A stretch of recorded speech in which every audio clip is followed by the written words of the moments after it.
Hey all you cool cats and kittens. Haha, do you get that?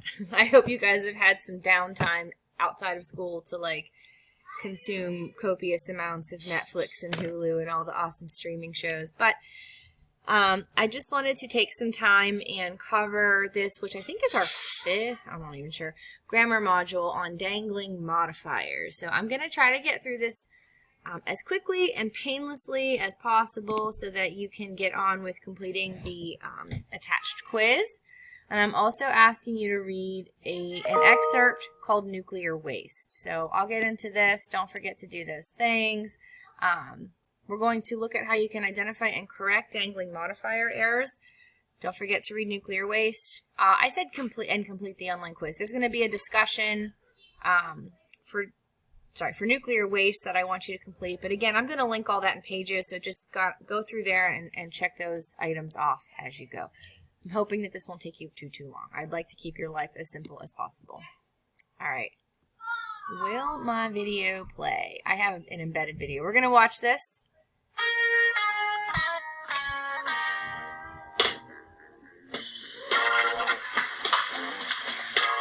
What's the matter, man? Nothing. Something's bugging you. You've been moping around all day.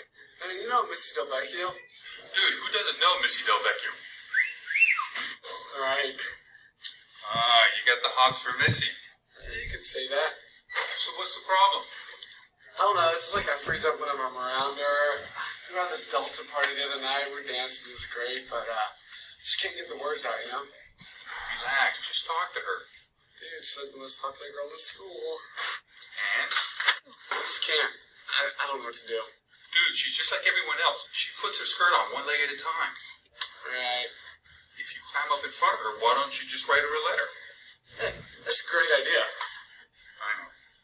Dear Missy, I only want to be with you.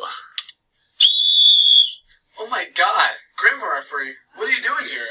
What are you doing? What'd I do? Look at your letter. You only want to be with her? You've only got one thing on your mind. You and every other man. You don't want to get to know her, take her out to supper, go to parties with her friends, meet her family? You only want to be with her. But I do. I want to do all those things. But that's not what you say in your letter. It isn't? You are guilty of a misplaced modifier. I don't even know what that is. I was just trying to write a letter to Missy. Modifiers are words or phrases that change the form or qualities of something else. Misplaced modifiers modify something you didn't intend to modify. I don't get it. Can you help me, grammar referee, please? Bing bang pow. Does that make sense to you?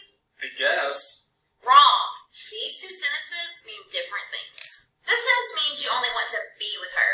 You don't want to take her to supper, you don't want to go out with her friends, and you don't want to meet her family. Trust me, no girl wants to hear that. This sentence means you don't want to spend time with any other girl on the planet. You're interested in one girl, Missy.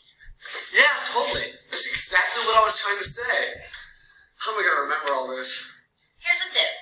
Keep the modifier as close as possible to the word that it's modifying. With one-word modifiers like only, it usually goes immediately before the word it modifies. There. The letter makes sense now.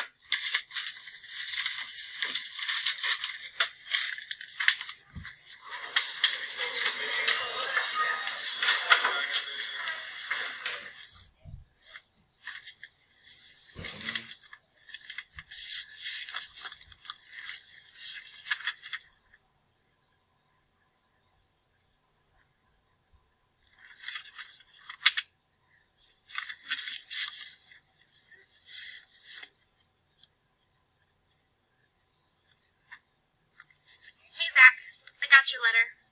You're so sweet.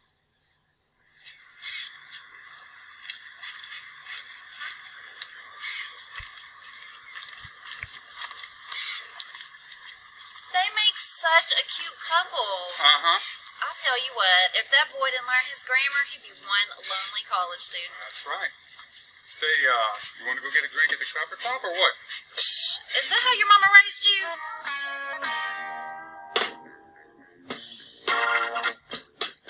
So there you have it, grammar referee. I shared that because it was just another example. Whoops. Just another example of, had we gotten to complete group projects, what a group project may have looked like. So that one was meant to teach you in a fun way what a dangling modifier or a misplaced modifier might look like. I'm going to begin this lesson by explaining what you want to do with modifiers, some different types of modifiers, and the errors that you probably didn't realize you were making. Because to say something like, I only want to be with you sounds totally fine. You're probably thinking like, what? Why can't I say that? So the problem is, when you say that, technically what you're saying is that you don't want anything else. The only thing you want is to be with that person. So like, for instance, you don't want to sleep. You don't want to eat. You don't want to breathe.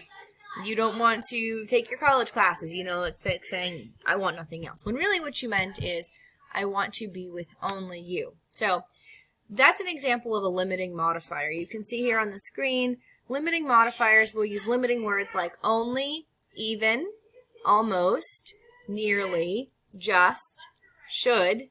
Just should appear in front of the verb if they modify the verb. So your goal here is to think about, when you use a limiting word like this, how close is it to the word that it's modifying? You want to make sure that you don't have too much space, because otherwise it results in a different meaning than you intended. All right, let's move along and see some examples so this makes more sense. All right, mistake number 1. Lasers only destroy the target, leaving the surrounding healthy tissue intact. Now again, that probably sounds just fine, but it's not fine. Because it's saying that all lasers do is destroy the target. They can't do anything else. Here's how you want to fix that. In this instance, only is our limiting modifier. So we want to make sure that we can move that elsewhere. So we're looking at, where's my cursor? I've lost. Oh, sorry. I can't see where my cursor is. So only is the word we have in question. We need to relocate it. Here's the corrected version. Lasers destroy only the target.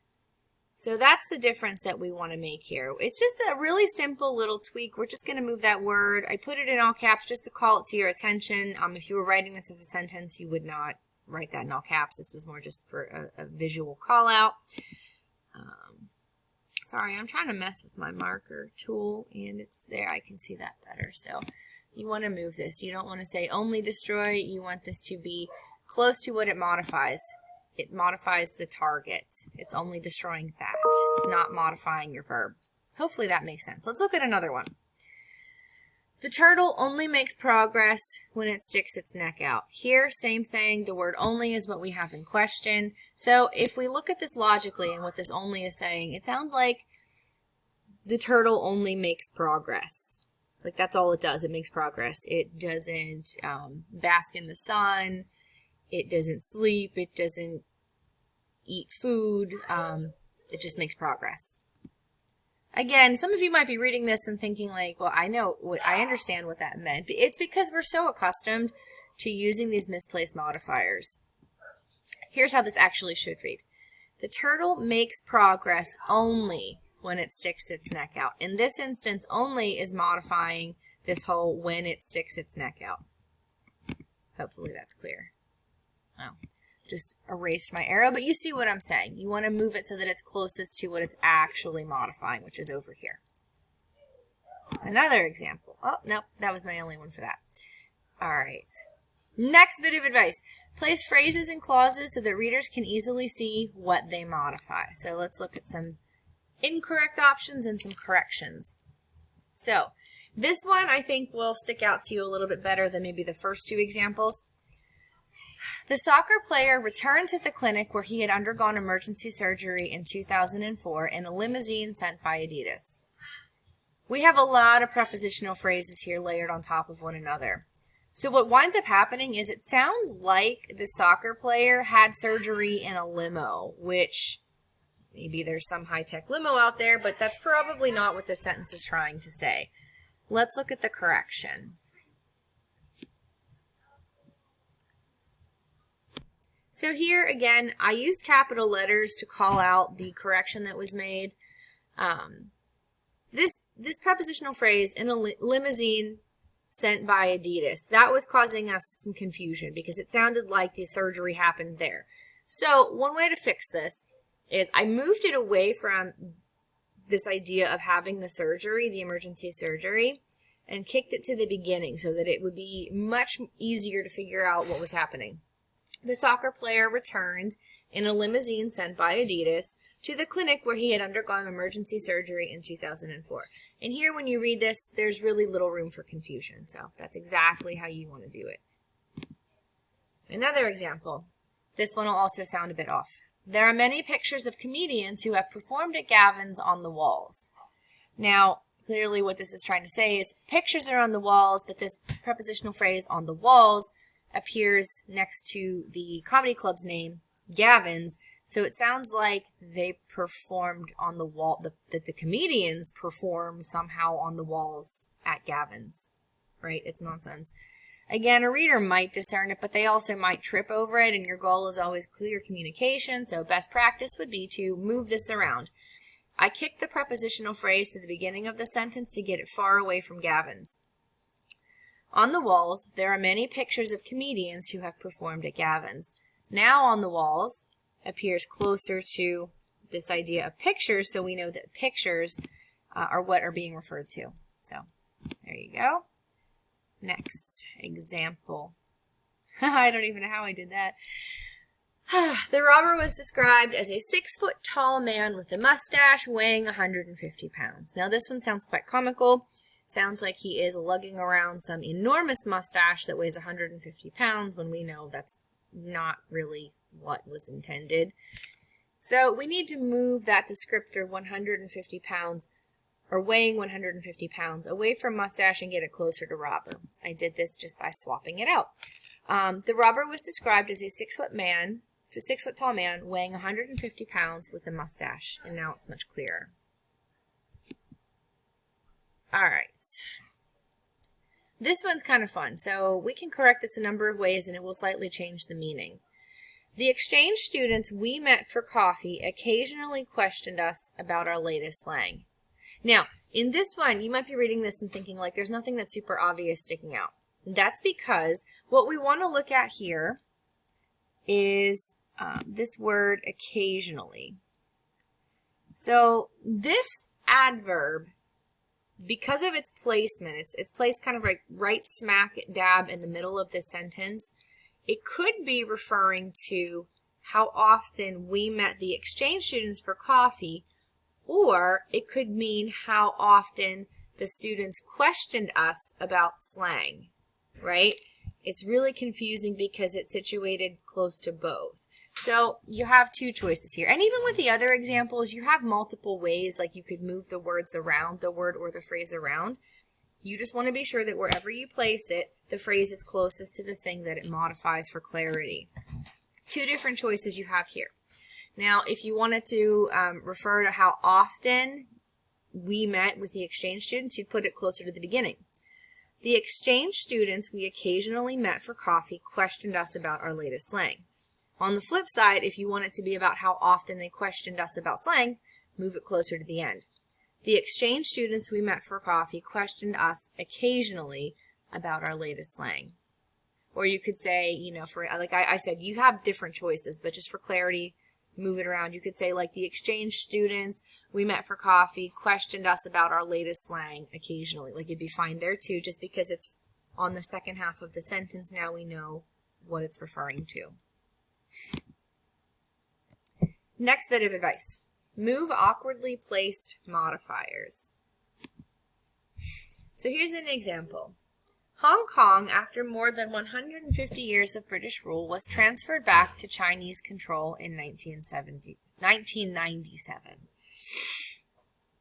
Okay, so what you have here, this that begins with after more than 150 years of British rule, is a subordinate clause. We're familiar with them, and we've been taught typically either we put them at the very beginning of a sentence or we put them at the end.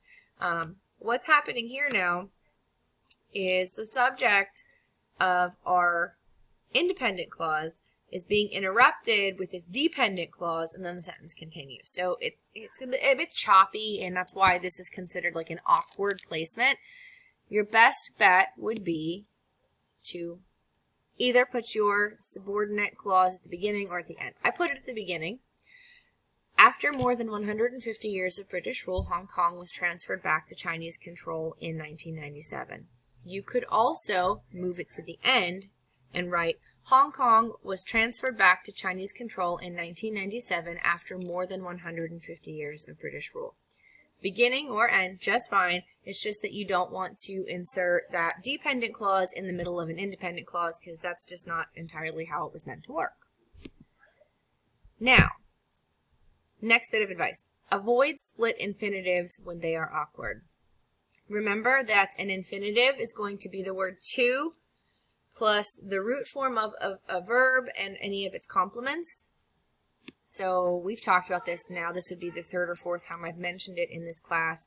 An infinitive would be an example like to run, to walk, to fly, to something.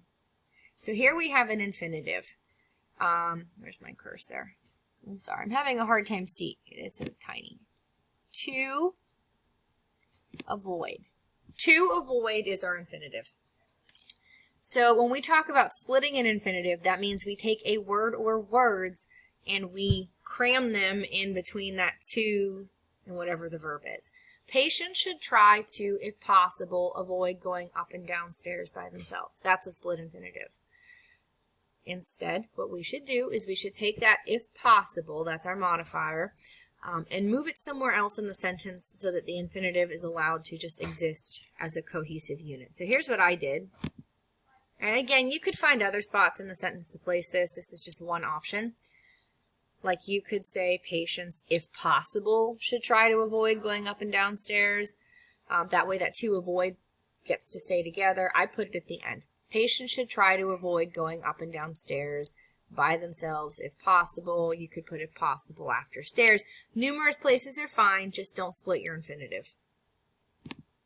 Here's another split infinitive. Do you see the infinitive? This is what I'm guilty of a whole lot. I definitely would say a sentence like this. And I know it's wrong. You might do it too, inadvertently. That's why it's all about just being aware of these different things and being able to go back to your drafts and correct it. Our infinitive here is to enforce. The adverb actually is splitting it. So we have to put actually basically anywhere else. We just want to leave to and enforce alone. So we actually decided to enforce the rules. We could say we decided to enforce the rules actually. Different spots are fine. Just don't split your infinitive. Last one. The candidate decided to formally launch her campaign. Now this one, again, I think this one sounds probably like the best out of all of them. It's still, we're splitting an infinitive being to and launch. That formally is in the way. We need to move formally. So here's what I did. The candidate formally decided to launch her campaign. Easy peasy. Next, repair dangling modifiers. So this is a new topic that grows out of what we've discussed thus far. So when a sentence begins with a modifier, the expectation is that the subject that immediately follows that modifier is the actor. In other words, it's the thing that the modifier should be referring to. If it's not, then you have what we call a dangling modifier. Now, you're probably like, what? I'll show you. Just hold on. There are two questions you want to ask if you're trying to uncover if you have a dangling modifier situation on your hands. Number one, is there an unnamed actor in my sentence? If there is, if you answer yes to this, then you want to go on to question 2, and you have to ask, can I edit the sentence to name the actor? Now again, this will make more sense once you see the example, so let's go on to the first. Alright, so the modifying phrase that we're referring to happens just so to be a participial phrase. I'm sorry I can't do that in a straight line, but we're looking at what I've underlined. Opening the window to let out a huge bumblebee, the car accidentally swerved into an oncoming car. Now, many of you are probably hearing this, reading this, and thinking, what's wrong with that? Here's what's wrong with that. If, based upon what I just told you, the assumptions that we have about modifiers, in particular participial phrases and other like adjectival phrases that might open a sentence. Opening the car window to let out a huge bumblebee should refer to the actor or the subject of our sentence. Well, what is the actor or the subject that we see? Car. Okay, now, logic. Is the car opening the window to let out a huge bumblebee? Unless you have some amazing smart car, which I don't think we have the technology to identify and remove bees. The car is not the one performing the action. So here we have what we call an unnamed actor. To fix this, we're not going to simply just take phrases and shift them around. We're going to have to add words to the sentence. We are going to have to name the actor. So here's what I did. Opening the window to let out a huge bumblebee, the driver of the truck accidentally swerved into an oncoming car. Driver now is our actor. The driver is the one who opened the window to let the bumblebee escape. Now it's okay. I used to be guilty of writing a lot of these when I was in college, and like I would have my writing teachers call them out, and I'd be like, I don't understand, this sounds totally fine, but nobody really ever took the time to break this down and explain why it's not okay. I figured it out later in life. So hopefully my explanation is helping to make sense of why you can't write what we had on the previous slide. Here's another one. Upon entering the doctor's office, a skeleton caught my attention. Again, to most of you, this probably sounds like a just fine sentence. You know, if I was reading this, I wouldn't probably stop and freak out. You know, these things happen so subtly that it makes sense why students miss them, why they make these kinds of writing errors. So, okay, again, upon entering the doctor's office, sorry, here, that's a terrible underline, but you see it. Entering the doctor's office, that's going to be the participial phrase that we have in question. It should refer to the subject of the sentence, which is skeleton, caught. It's terrible. Okay. Is the skeleton entering the doctor's office and then also catching my attention? No.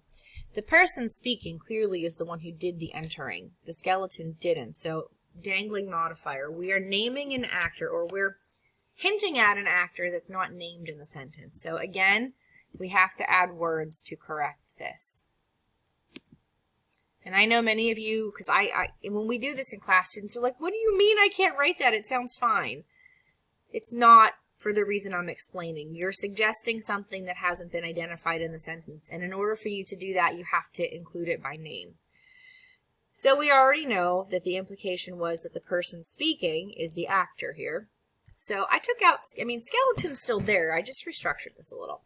Upon entering the doctor's office, actor is now in place, saw a skeleton that caught my attention. And just making that little tweak shores up the sentence and makes everything correct. I think I have one, I think this is my last one. Though only 16, UCLA accepted Martha's application. This one hopefully sounds, or is a little bit easier to identify and fix. What's wrong here? Well, it sounds like UCLA is only 16. Because remember, these openers always refer to the first thing we see, our subject. But UCLA is not 16. Clearly Martha is 16. And Martha's not in here. Her name is. But this is behaving as an adjective, Martha's. It's showing whose application it is. So even that is not enough. Because I'll have students that will say things like, well, why couldn't we just write, though only 16, Martha's application was accepted by UCLA. Why can't you write that? Well, because technically, Martha's application is the subject there, not Martha. Martha's is just behaving again as that adjective describing whose application. So even if we put application in the beginning of the sentence and use her name, still wrong. Here's how I fixed it. Though only 16, Martha was accepted to UCLA. I totally omitted the application. I mean, I could go back if it's really important to me to say that. Though only 16, Martha was accepted to UCLA after she submitted her application. However you want to do it. But with these dangling modifiers in particular, you can't just slide words or phrases around. You do have to add because something is missing. It's inherently missing the actor. Does that make sense? I hope so. I want you to go now, and with this knowledge, take a little quiz on misplaced modifiers and dangling modifiers. See how you do. It's online.